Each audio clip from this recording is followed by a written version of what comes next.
ዛሬ የእምነታችን ኃይል ይገለጣል። ማተብ አስረናል። አዎ እናስራለን። ጥሩ። ጸሎት ግን አናደርስም፣ አንሰግድም፣ አንማጸንም። የመንፈስ ቅዱስ ኃይል ወደ ህይወታችን እንዲመጣ አንታገልም። እንዲመቸን እንፈልጋለን። እንቅልፍ እንድናጣ አንፈልግም። የጸሎት ጊዜን መስዋዕት ለምናደርገው በእረፍት ነው።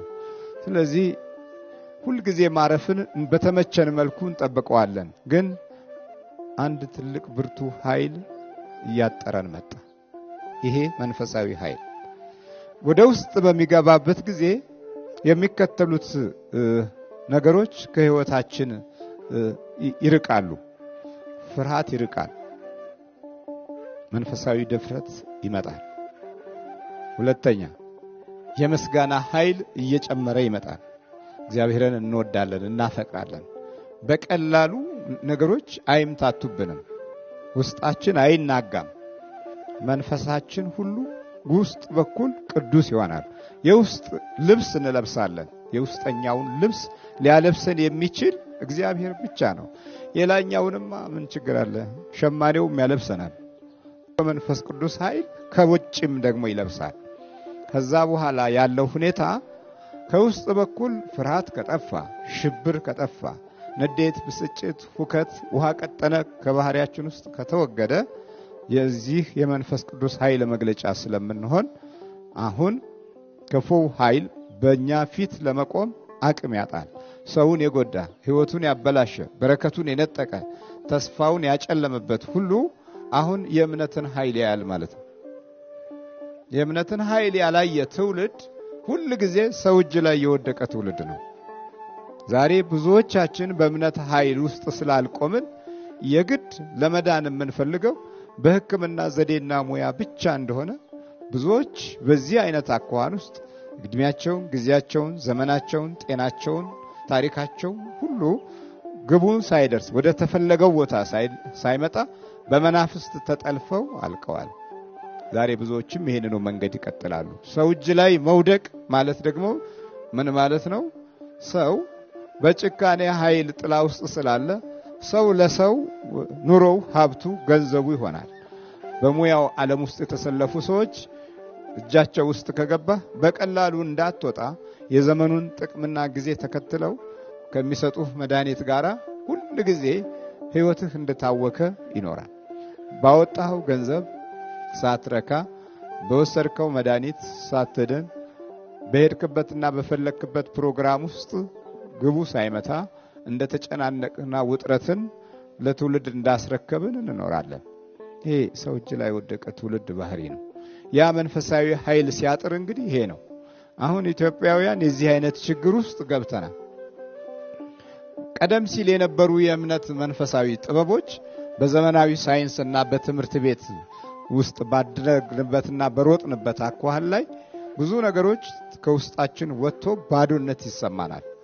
ይሄ ባዶነት የመጣው መንፈሳዊ ኃይል እጥረት በጣም እየጨመረ ስለመጣ ግማሾቹ ሙያቸውን ሲያመልኩ፣ ግማሾቹ ዕውቀታቸውን ሲያመልኩ፣ ግማሾቹ ዘመናቸውን፣ ቤተሰባቸውን እና የዘመኑን እድገት ሲያመልኩ የሚሉት ነገር ሁሉ በተምታታበት ውስጥ ወሬያችንና ጨዋታችን ትርፍና ኪሳራ በሆነበት ዓለም ውስጥ ተገኝተን አሁን ሰው እጅ ላይ ከመውደቅ ያስጣለን ነገር የለም።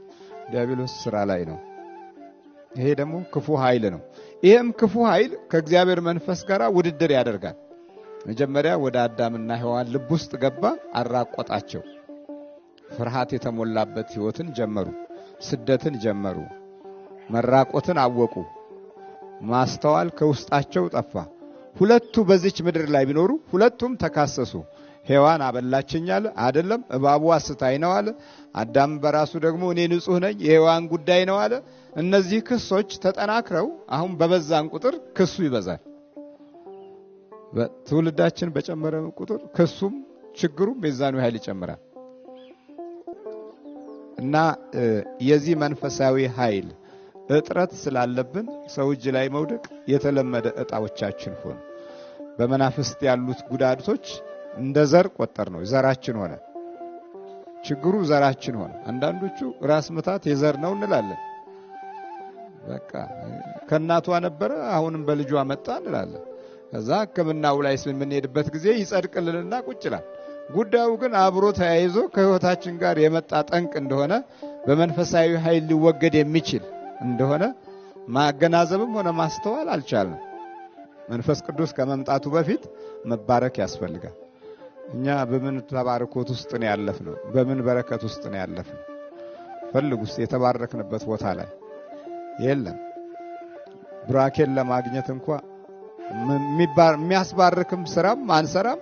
ብንሰራም ደግሞ መባረክ እንደ ተስፋና እንደ መልካም ኃይል እንደሆነ የማይቆጥሩ ቤተሰቦች እጅ ውስጥ ስላለ ቢባርኩ እንኳን በዛርና በውቃቢ ስም ነው። የእናት አባቴ አምላክ ይባልና በዛ እንትን ሲል አይነ ጥላ ሆኖ ይገባል ወይም ገዢ ሆኖ ይተላለፋል። ቡራኪያችንም ከመንፈሳዊ ተስፋ ጋር የተያያዘ አይደለም። ከቡራኬ በኋላ ደግሞ ምን ያስፈልጋል ማለት?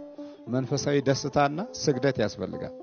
አንዳንዶቻችን ስንሰግድ እንደው እየቀፈፈን እንሰግዳለን። ያ የጸሎት ሰዓት ደረሰ እንላለን፣ ይሰለቸናል።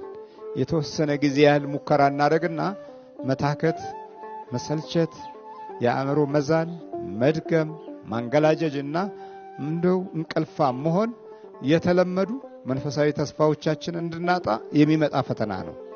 ብዙ ሰዎች ወደዚህ ስፍራ ሲመጡ ወደ ጠበልና ወደ ክፉ መንፈስ ውጊያ ሲመጡ እየቀፈፋቸው ነው የሚመጡ። ዛሬ ልቤ መደንገጥ ጀምሯል እንላለን። ዛሬ ፍርሃት ብሎኛል፣ ዛሬ ሳይፈነዳ አይቀርም የሚለው አሉ። ዛሬ እንጃለት፣ ዛሬ ቁርጥ ቀን ነው መሰለኝ እየተጨናነቀ ነው ይላል። ይሄ የጠላት ደስታን የመንጠቅ አንዱ አካሄድ ነው። ዳንኤል ወደ እሳት ውስጥ አልተጣለም። የገዢው አማካሪ ነበርና ሰለስቱ ደቂቅ ደን የሶስት አውራጃዎች ገዢዎች ነበሩ። በእሳት እንዲቃጠሉ ለማየት ብዙ ህዝብ ተሰልፎ እሳት ውስጥ ወረወሯቸው። ከዛ የእምነት ኃይል ተገለጠ። አራተኛ ሰው መጣ። ተቃጠሉ እያሉ ሲያዩ የሚቃጠል የለም። እንደውም የአማልክት ልጅ የሚመስል ታየን እያሉ አሁን እሳቱን ሳይሆን የሚያዩት መልአኩን ማየት ጀመሩ። ተመልከቱ፣ የእምነት ኃይል ነው። መቃጠል አልተቻለም፣ መንደድ አልተቻለም።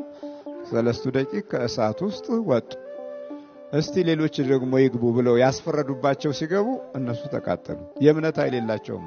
ትጠፋላችሁ ብለው ወሰኑባችሁ፣ ተመልሰው እነሱ ሲጠፉ እናያለን። እንዲሞት የመተቱ ሰዎች የመተቱባቸው ሰዎች ሳይሞቱ መታቾቹ ሞተዋል። የእምነት ኃይል መንፈሳዊ ጥበቃውን ማሳየት መቻል አለበት። የእምነት ኃይል በእያንዳንዳችን ኑሮ ውስጥ ይገለጥ ዘንድ የልዑል እግዚአብሔር አምላክ በጎ ፈቃድ ይሁንልን። አሜን።